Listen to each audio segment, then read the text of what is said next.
All right, brother. Damon Lee, the Monster, a.k.a. the season champ.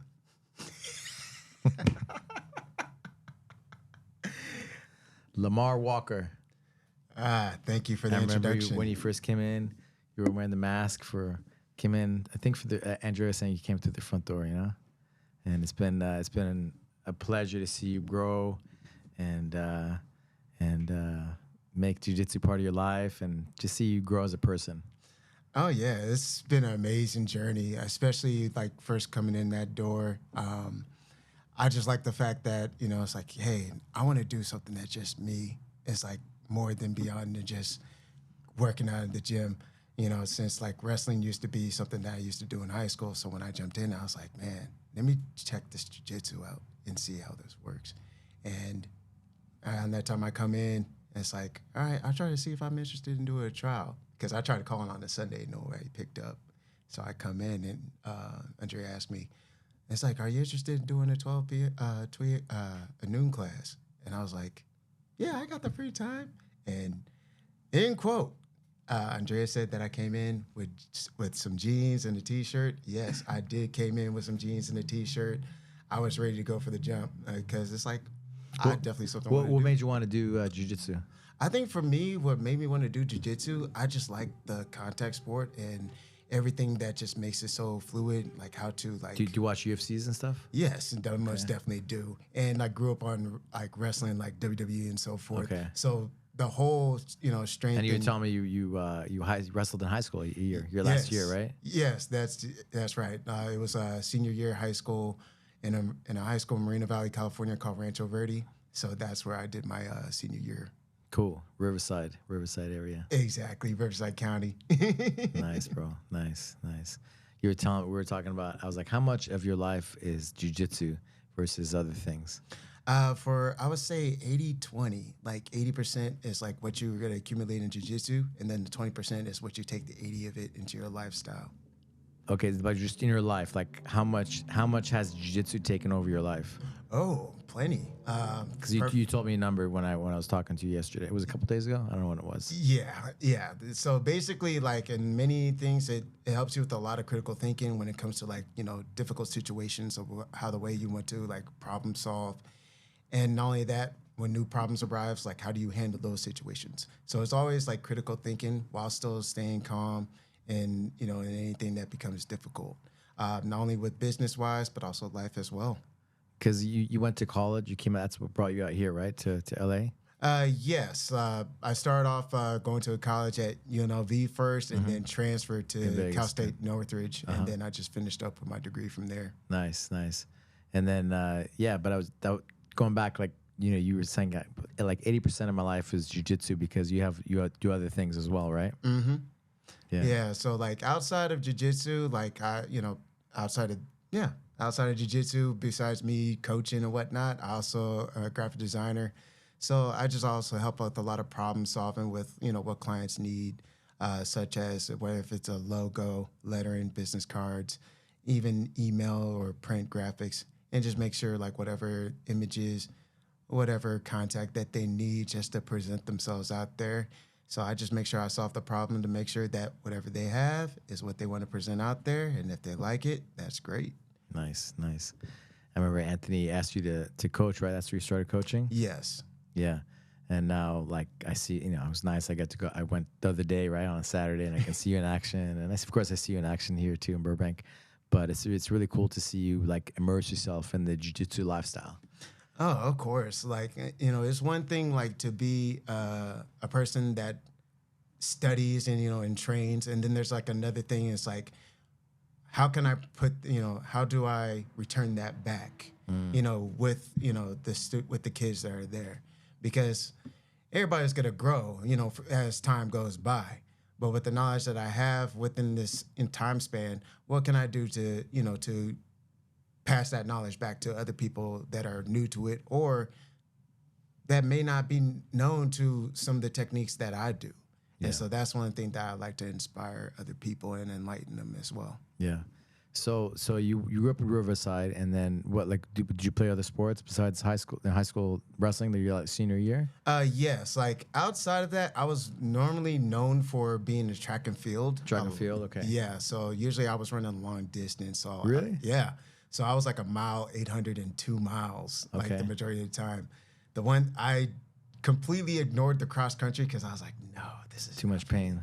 yeah. It was like it just didn't fit me that way. So track and field was one sport that worked for me. Another one was baseball, and then soccer as well. So I always had the mixture of those. What kind of things do you like? You know, besides the sports, what are the interests you have growing up? I think out of the interest that I have, like I was just outside of the sport wise, I was just more like a just a regular board game or video game guy. Video game. Yeah, I was just more just like just into myself, my own world because it's like all right, this is my consoles and this is why this is my console. This is what I have fun, especially back in the day when it's like all right, you got Nintendo 64, PlayStation. It's like I hit up my cousins. They'd be like, hey, you coming over? Yeah. You bring the PlayStation with you? Yeah. Come through and just bring the system. It's like, all right, let's see if we can beat this. Until my grandmother tells me, it's like, hey, cut that off and go outside and have fun. That's the type of thing that we had. That's funny. What about now? Right now, I still have a PS5. Like, I know with the busy schedule, I try to make as much time as I have. I believe that, what you do, with jiu-jitsu, always still have something fun that you enjoy outside of it. And so I still have fun with the board games and the PS5 as well. Try to make the time as I can, but, it's always a challenge, but I still try to squeeze in what I can. Yeah. What do you think? Why do you think jujitsu has taken over your life?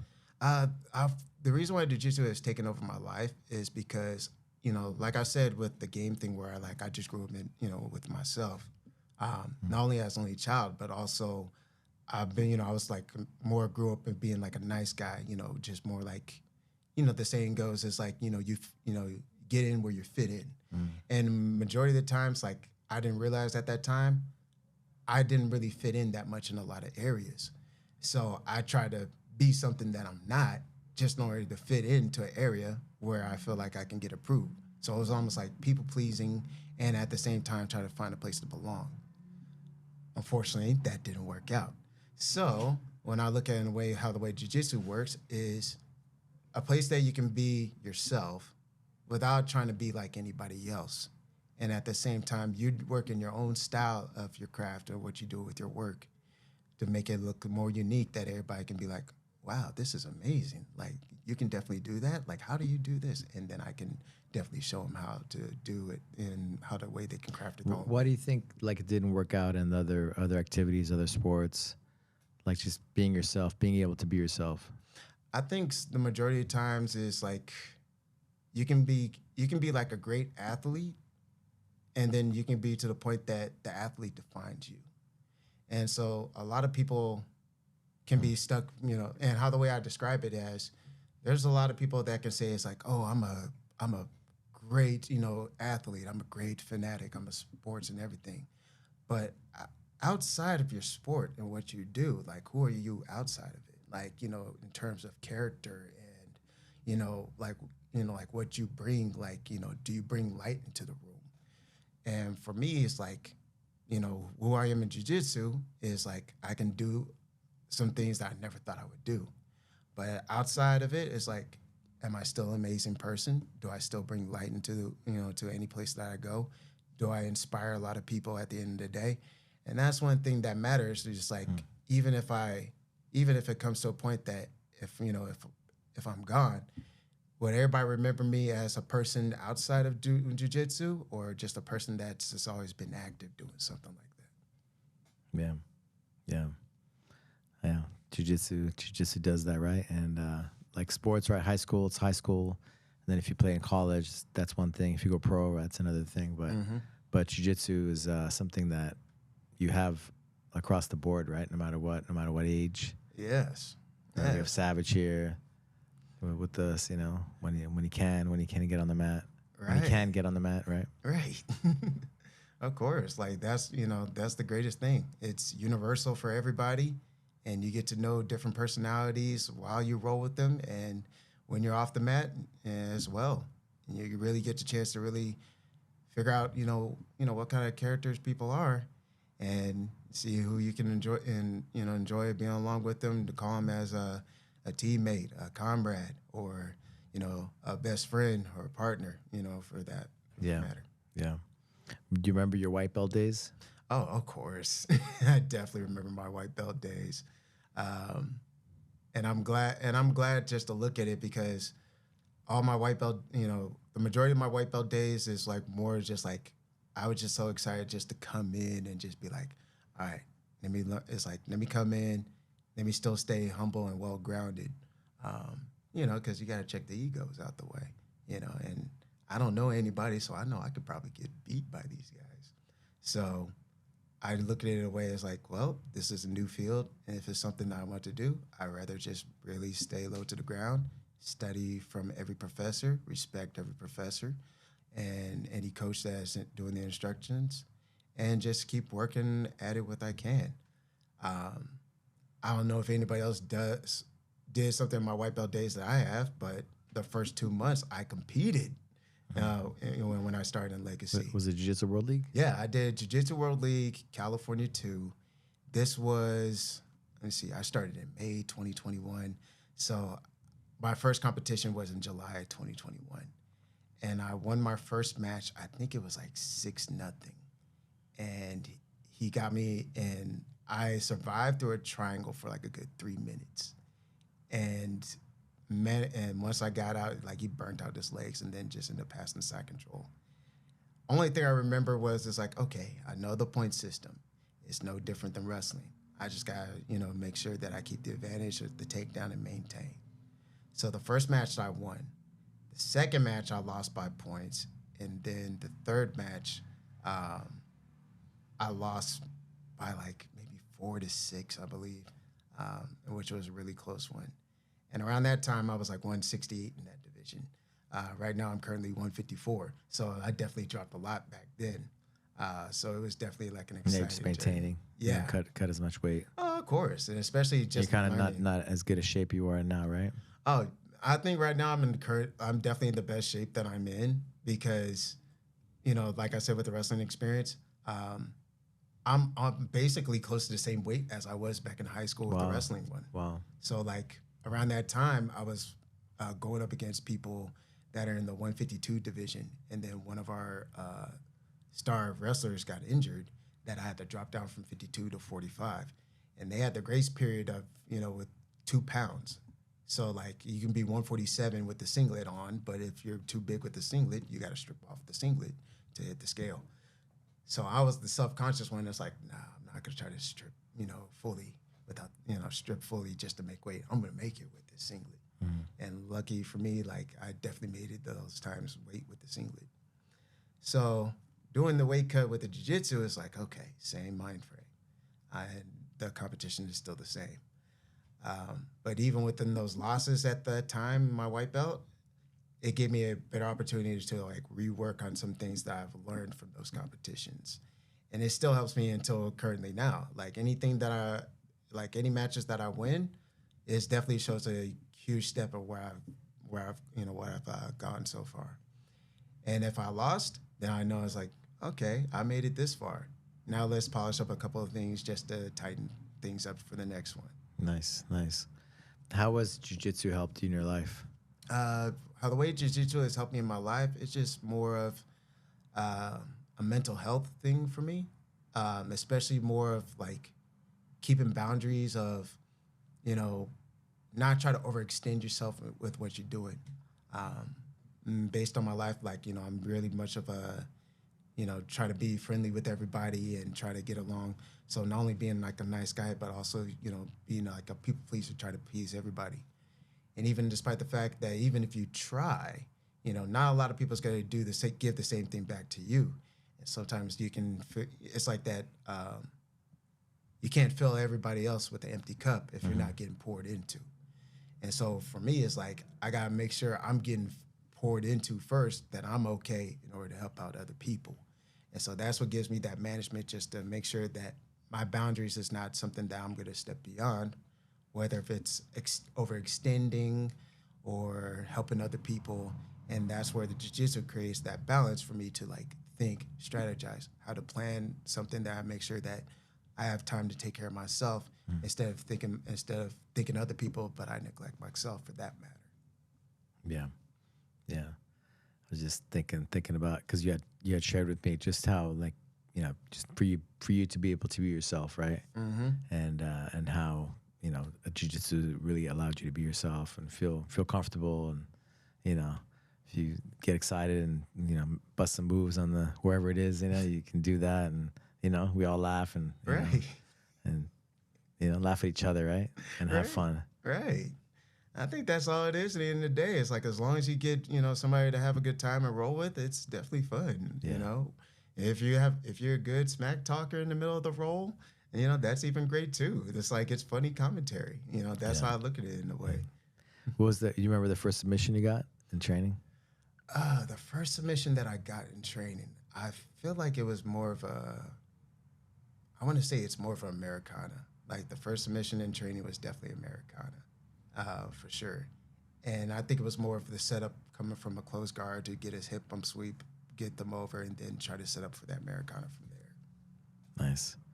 What were some guys that you were like, man, I have to train with that guy? Like, kind of, you get beat up or bullied once you started going to the advanced classes and stuff like that. What are some people that you remember being like kind of scared to go with a little bit in your white belt days? Ah, man.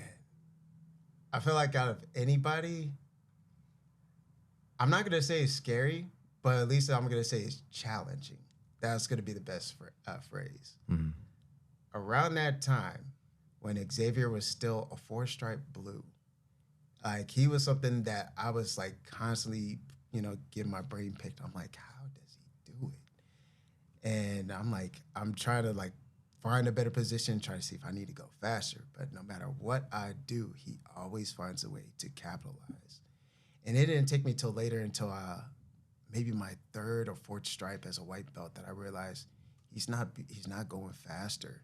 He's just using more control and more pressure just to find ways to take me down. So he's doing the work with minimum effort, that he doesn't have to tire himself. And that's what it clicked to me, that I was like, okay. And he'll still get me to this day. So, even though he was, getting you and controlling you, dominating, right? Yeah. You're like, man, I want to, like, it kind of showed you what you can do. Exactly. How good you can be. Exactly. And what is he doing to do that, right? Right. There's a saying how it goes. It's like, work smart, not harder. And how the way he was working against me at that time, it made me realize, it's like, oh, I need to work smarter, just to make things easier. Mm-hmm. And I just, hopefully within that time, I'm still working on just to work smarter each time, because everybody wants to work harder against me just to not get beat by me nowadays. Yeah. What do you love about teaching kids? The thing that I love about teaching kids is I like their energy. I like the innocence that they bring to the room. Every child is unique in their own way. Some of them can be way out there and wild, but other than that, it's like everybody has their own individuality, and at the same time, the same kids are definitely growing into their own character. And so that's the thing that I like enjoying about them, especially helping them in any way with submissions, even in private training, because I know some people have certain challenges outside of what they do in training. So I just, try to do what I can to inspire them, help them. And even if my words can't do all the talking, I hope my actions can do more of the talking than what I can actually say. Yeah. What are some things, there's tinies, right? They're like very young, right? Mm-hmm. What are some of the things that you see how jiu-jitsu is helping them to be better humans, better people in the future? Now, it's been a couple of years already, right, that you've been coaching? Yeah, about 2 years 2 now. years, huh? Mm-hmm. So the thing that I see with the tinies right now is, as more they're excited about coming to class and just, having fun, because, kids are kids. It's 3 years old to 7 years old. And around that time, they're just trying to develop not only their skills, but with some of them, they're just entering into a new field and a new environment with other kids closer to their age. So it's not easy just for that bracket to break out of their shell of their norm. Because I know most of them will feel uncomfortable and they want to run back to their mom and dad, and that's valid. But with that, it's just more of like making sure it's like, hey, this is different. I want something that's not only going to help you well here, but also help you build your confidence outside of what you do at school or at home for that matter. And I'm just happy that I'm just part of the piece just to help out, to contribute to other people as well. As long as the parents are happy and smiling, then I know I'm doing a great job with their kids. And I think that's the biggest thing that we could do is to make sure that as long as their parents are satisfied and happy with what we're doing, then we know we're doing something right. Yeah, that's it. Yeah. A dad talked to me the other day, and he's just so thankful how it's changed. They lived in Burbank, though, he's lived in Burbank forever, and how he brought his daughter in, and how it's just completely changed everything, not only for her but their whole family, and like how we do it in a nice way, right, in a kind way, but we make them challenge themselves, right, and face their fears, and because of that, she's getting stronger, and she's doing better in everything, right? Mm-hmm.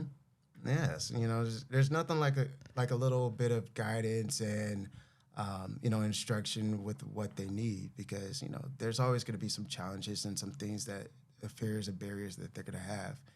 And I just tell them, it's like, look, no matter what the obstacle is, it's like what the tools that you learn, they're still going to be the same no matter what scenario in life you're going to be in. Mm-hmm. Just always remember what has helped you out, and just stick to the basics, and that's going to get you in the long run. Yeah, that's it. Yeah. Or what's next for you? What do you got coming up? Well, coming up, I'm working on the next competition coming up from May. I'm trying to do another back-to-back. So, 2 weekends in a row. What's a back-to-back? Well, for this, two tournaments in a weekend. 2 tournaments in a weekend. So, my plan is to do Jiu-Jitsu World League. The World's coming up on May 24th, and then 4 days after do IBJJF Masters International. So it's a lot of mental planning and a lot of making sure that my body is okay. So the Adult Worlds, the IBGF Adult Worlds. Yeah, yeah. So it'll be like around that same time. So I'm just making sure I'm just taking care of my body. It's like I'm blessed to be 38. But, as time goes by, I got to be smarter with the way I take care of myself and how I roll, and to make sure that I'm fully prepared for that day. Other than that, I feel like I should be okay. Yeah. No problem. What's the influencer's name he was watching? Aaron.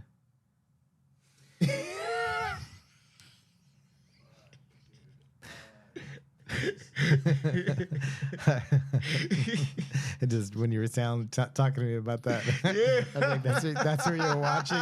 He tagged me in a couple stories. Yeah, like you put me on the video. I was like, "Who is this guy?" I don't know why I just forgot. You're watching the whole routine, right? It's like this is what I do with my morning routine. I wake up. 3:35 a.m. I wash my face with cold water with ice. After that, I do a whole natural cleansing. Put a banana peel over my face to make sure it cleans. Is that what you do? No. No, like I'm not that fully detailed. It's like, look, let me just wash my face. What's his name? Ashton Hall. Yes, I am not Ashton Hall. I am not buff enough for Actually, I am buff, but not bigger than him, man. His whole upper chest is built, man. Like, I'm sorry. It's funny, man. Yeah. That thing he went viral with that video. His little routine, daily routine, right? Yes. Like what did you say? Like he got blown up with 1,000K or 10K within a week or so? No, he's getting like 1 million followers a day. 1 million followers a day. I mean, like, what's the target of how many people are following? Is it male or female? Both. Probably both. Yeah, you're watching him. Yeah, I was watching. He had to be honest. He had to show me this guy because I didn't even know until he put me on the tag, and I was like, okay. But now I look at it, it's like, okay, that makes sense. Both male and female. Yeah. So, yeah, if I had a routine like that for daily, it's like, yeah, that's a whole lot of discipline for him to do that. And with that, much credit to him, especially if he has what's it, 10 million or a million followers a day. Actually, a million followers a day. That's pretty good. That's pretty good just to get a lot of people just to watch him to see. It's like, That's damn good. yeah. It's like, I wish I have a million, but then again, I feel like that would be too much pressure for me. It's like, look, I'm just an ordinary dude. There's Man, just social media. Huh? It's like, you grew up a little bit without social media, right? right. In your high school years, there wasn't social media yet, right? At the end of the high school, With that maybe MySpace or something. yeah, it was MySpace, and then Facebook didn't start it until '05, and then it was like specifically for like college students only. So you just only had MySpace, Facebook, and if you didn't have those two before then, there was like another one. Yeah. They probably had different variations for other people, but for the one that I remember before MySpace, they had this thing called Black Planet, and it was like Black Planet. yeah, they had a thing called Black Planet, and it was like a bootlegger version of MySpace where you can just like create your background and everything else, and if you just hit somebody up, they can contact you. It was a weird thing, and I wasn't even deep into the socials back then. It wasn't until college that I got deep into the MySpace and Facebook and the rest of the socials did. How do you think it's changed the world, changed the game? A lot of things, I would say, based on how the way social media is now, there's so many options. We already know that Facebook is definitely outdated based on, oh, wow, it's been 20 years now since then. But, there's always new socials. Now everything's more video than what we put that is typed down and written. You have artists that used to have everything for promotions. They promote everything through socials. So a lot of things has changed. Because you're in the marketing. Yeah. Marketing work. So, yeah. Yeah. So the marketing has specifically changed a lot. Like if you're an artist, most of the time it's like, all right, what's the word? And then what they can advertise. Nowadays, a lot of people don't watch TV because everything's on stream. A lot of people don't go out and buy. Stream. Yeah, nobody everything's has. on We haven't stream. had. Yeah, I don't know how long. 20 years probably. Exactly. Like TV is on stream, music is on stream. Nobody is going out and buying CDs. Everything is being digital. Like a lot has changed. So now it's like you're getting rid of all the quantity and see like who's really the quality. That's where, what you see on the socials is like, a lot of people can have a blue check sticker, but it's like, are you really that person that you say you are? Are you really about who you say who you are? And that's where it's really that's how you really get to like weave out a couple of people to see like, who's true. There's so many content creators that say that, oh, I'm a content creator. There's so many people that say that, oh, I'm a hobbyist. There's so many people that say that I'm a model. And it's easy to say all these things. Instagram model. Exactly. It's easy to say all these things just to say you're an Instagram model. But, at the end of the day, it's like, what do you have to prove outside of skin? What do you have to prove outside of music and what you do like in the studio? Can you do that same thing on a live crowd with people? Not a lot of people can do that with a live crowd with people. The same thing with production. It's like, whether you can produce in here, can you do that in other areas?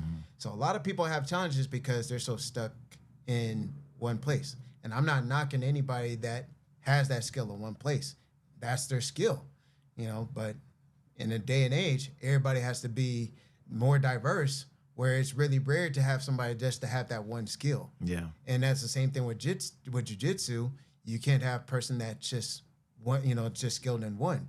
You got to be skilled in multiple different areas, like in multiple areas where you invert, multiple areas where you can find a way to find a submission, multiple ways where you can find stand-up, whether if it's your wrestling skill or your judo skill. So everything has to be tied together where you can like work everything together, where it's like, oh, this guy is a well-rounded person that knows everything from the ins and outs and how to make something work outside of it. Yeah. Is that your goal with your jiu-jitsu? Yes, of course. My jujitsu is always, you know, just to keep evolving and try to make sure it grows. And even if I have that as a good strength, always sharpen it up just to make sure that how can I tighten it up to make it even better. Awesome. What are some guys that you look up to, like competitors wise? Ah, man, like I'm still starting from scratch. But I think the biggest influencer is Adam Warzinski, Yeah, that's a especially good one. since you know he's definitely more of like a butterfly guard tactician or technician. They're still one and the same. But I like to work on a lot of things just to strategize with the butterfly, especially with what I can do from there. How can I mix it up like on almost the same style as a judo where like I have to like extend my foot out. I almost extend my foot out, but I have to be careful with this table. But you know, just to work ways, just to make sure how do I elevate it, just to get them off balance, how to create the control, like you know, how to take things away. So there's a lot of things to play with. So I like the fact that you know, based on his skill and what he's doing currently, is like opening up a door for me. It's like, all right, let me test out certain things and let me try what works, and let me see if I can find this in a different angle. So I'm always trying to like rework a couple of mechanics just to see like what can I you know produce out of it in the end. Yeah. What are your favorite positions? My favorite positions in jiu-jitsu will be an S mount, where I can get either an arm bar or Americana if they're defending both Americana, arms. huh? Yeah, It's like such a basic kind of thing. Usually yeah, it's hard to get on guys that are really advanced. yeah. It's definitely a difficult challenge. You just always you got to find something that's like where can I shut down where I can take away where they don't move, and you know it's definitely a trick. It's definitely a trick to do it. But when you find the way to like shut down some just any other Yeah. body part, What then are, it makes it what are easy. the positions? All right, so for me, if I had to do, if I do an S mount, it's definitely going to be arm bar, and I can either grab both arms or just one. If it's Americana, I can definitely do it from a half, you know, from side control, or either being a person's half guard or quarter guard. I all I have to do is just get my hand like over their head just to trap their arm, and then just easily get Americana from there. Yeah. That way, like they don't have any room or space because I'm locking the other arm, and that's why that's why it's the easy part to shut it down. Another part that I like is rear naked choke as well, especially from you know if I take the back. Um, a lot of people like to scramble away from it when I try to approach it from there. So rear naked choke or bow and arrow as well. So those are like my favorite go tos that I try to work with. Even darts, you know, it's always a good thing, you know, as well. So I enjoy like any type of chokes or like arm attacks. Nice, man. Nice, nice. Shout outs to people that have helped you along your way. Oh, I got a whole list of people that helped me out along the way, and I always do that within my Instagram comments. Shout out to Alberto Crane first and foremost. Gotta do that in person. Second of all, like everybody that started, like I can keep a list from everybody from I started from 2021 to now. So here's how I go in this order. So Alberto Crane goes first. Then it's gonna be Andrea that helped me to sign in and get foot in the door. Then for the people that introduced me, So FIS is important. People, oh, oh, the front desk, right? of course, you got to get FIS the credit because they're the ones that had to put people in. And the best part of it is FIS are more than people that just work at the front desk. They are also people that practice jiu-jitsu as well. So you got to have people that know the game in order to pitch it to people to say that, hey, You I'm a should do regular it. person and I can do it too. Yeah. So, Who else? Who else? all right. Andrea is nice. Yep. So Andrea's in that list. Um, I'm gonna shout out to the people that that helped me out in the beginning. I'm gonna go with Dan Spence. I'm gonna go with Marco. Then I'm gonna go with Cruz. Then I'm gonna go with Joey. Like that particular order. Then after that, that advance, I'm gonna put Suru with that category. I'm gonna use who else am I missing in that list? There's so many people. I'm gonna put Caveman in there because he has his fair share. I'm gonna put Tomas, in there. Yep, Caveman, Tomas. I'm going to put Sensei Ron, Sensei Dan, Sensei Rafi on the judo squad. Yeah, because what belt are you now? I'm currently a green belt in judo. So, like, yeah. If it wasn't for Andrea to pitch me to do judo, I wouldn't do it. But since they were, goaded me into it, I was like, all right. And never thought I would make it this far to be like, all right, this works for me. It makes it so much easier than what I was doing. So it definitely helped out my stand-up game. Nice, man. Nice. So got the judo team. Also got a shout out to a couple of people from, that are from Glendale. Coach Josh, because I usually roll with him, so he was day one. I'll go with Sebastian as well. Been training with him, since the beginning, right? Yeah, Josh. Josh and I, we started the same year. He started like a month before me. Okay. And so so we were always like, we always had the fun roles. Now the higher we go, now we're being more strategic. And that's the greatest thing about when you roll with somebody for a long time, you get to know them, but at the same time, you're excited to see like, all right, what new things can I try? And to be more, pressured and more strategic in what I'm doing. So Josh is in that category. I'm gonna give Professor George, a shout out as well because he's definitely helped me out a lot too. I'm also gonna give a shout out to Coach Liz. Like Liz is underrated, along with Professor George. Like don't underestimate what she can learn, from. Did you learn some of the lapel tricks of Professor George? Of course, she definitely learns plenty of lapel tricks. So, like, I wouldn't underestimate her as well. And with that, it's like, I'm definitely glad that if there's anything that I can, like, bounce any feedback or whatnot, like, she can definitely help me out, too. So that's definitely a big help as well. I'm going to give another one to Professor Will, at Glendale as well. So he's definitely a sharpen up, especially within my journey, and especially to see him from that growth that he has when I saw him as a blue and now he's a black belt. It's definitely amazing. And last but not least, the same thing with Xavier as well. He definitely has like a lot of good knowledge and insight of like how he makes things work. Oh, also don't forget Professor Alex with the no-gi as well. And for a brief moment that I remember in the no-gi when I first started, Mike Murda as well. Nice. Nice, man. Got all the lists. Yeah, I gotta get everybody because it's like if it wasn't for them, I wouldn't be the guy that you would actually call me season champ every time when you see me. So with that, that's why I always like to give my thanks because if it wasn't for you guys, I wouldn't be at the position where I'm at, and I wouldn't be in a place where I'd be like, I never expect to be this amazing. What about training partners?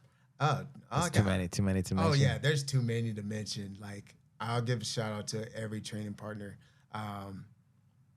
Every training partner, it's like if I forget some of the names, forgive me. But these are the people that I remember on the list. For starters, if I go with my original OG ones, I would go with Coach Josh. I would go with Brian Navarro because we definitely started at that same time. I would also go with Santino as well because we also started. Same thing for Katouche. I'll go with Armand. With that, because we were definitely that original evening shift. Also with a couple of people as well. I'll also include, I know there's more people as well. Oh yeah, I forgot there's more people in the roles as well. I will go with Vici, Danny, Professor Jose, for that matter, because they definitely helped me sharpen up a lot in the roles. Francisco from Glendale, Team Glendale all the way. I already said Santino on the list. I'm gonna go with Esau. I'm gonna go with Alex in those times that we rolled. Who else am I missing in that list? Oh yeah, Tanya. I gotta do Tanya as well. I gotta go with DDA.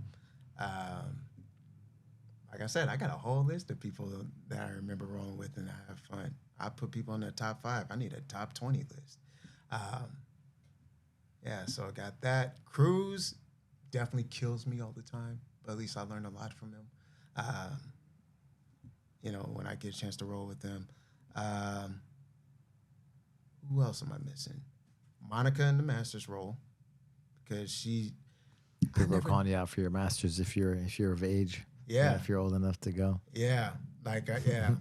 For everybody that wanted to check ID that they thought I wasn't a master, so it's like, yes, I am a master. But yeah, like Monica is definitely. I didn't know she had strong grips. And I was like, Tac fit. Exactly. That's the first thing I said. I was like, ooh, these grips are sponsored by Tac Fit. They're so crisp all the way she has those grips. So those are good ones. Like, yeah. So I have a good role with her. Have a good role with another person. I forgot what his name is, but I know he trains out of West Adams. So he's definitely great. And then everybody else I forgot. Sorry. It's a good memory, man. That's awesome. Yeah. Well, thank you, brother. Thank you for your friendship, your energy. I was trying to do your best. I appreciate you. It's always fun when I see you. We always have a good time. And so thank you so much for coming up and hanging out and talking a little bit. All right. Thank you so much. It's a pleasure to be here. Thank you, brother. All right.